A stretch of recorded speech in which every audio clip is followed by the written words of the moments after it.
युद्ध म्हणजे काय ते टाळता येत नाही. आपण केलेली कर्म ही कधी ना कधी भोगावीच लागतात, त्यातून सुटका नाही.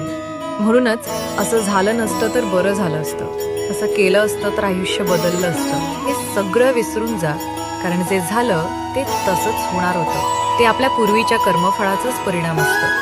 कंसाचा वध केल्यानंतर जेव्हा श्रीकृष्णाने वासुदेव देवकीची कारागृहातून सुटका केली, तेव्हा देवकी भावुक होऊन म्हणाली, कृष्णा, तू स्वतः परमेश्वर आहेस ना, तर मग तू कधीही कंसाचा वध करून आमची सुटका करू शकत होतास.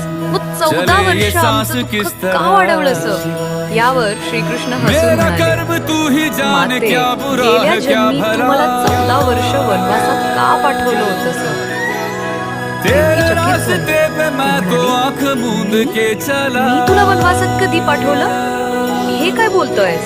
श्रीकृष्ण पुन्हा म्हणाले, माते, तुला आठवत नाही, कारण ती घटना गत जन्मातील आहे. त्या जन्मी तू कैकयी होती आणि तुझ्याच इच्छेमुळे मला 14 वर्ष वनवासाला जावं लागलं.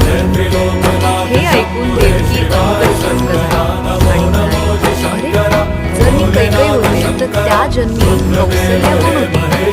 श्रीकृष्ण मंद स्मित करून म्हणाले, माते, त्या जन्मीची कौसल्या म्हणजेच या जन्मीची माता यशोदा, जिला त्या जन्मी 14 वर्ष पुत्रप्रेमाला मुक्त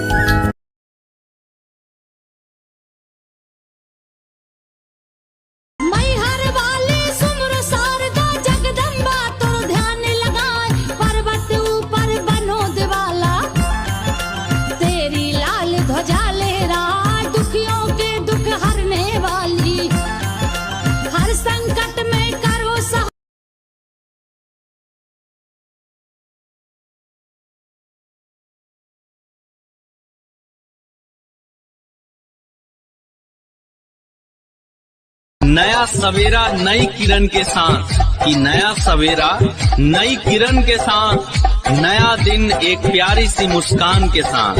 आपको नव वर्ष की हार्दिक शुभकामनाएं, ढेर सारी दुआओं के साथ। आपको और आपके पूरे परिवार को नए साल की हार्दिक शुभकामनाएं।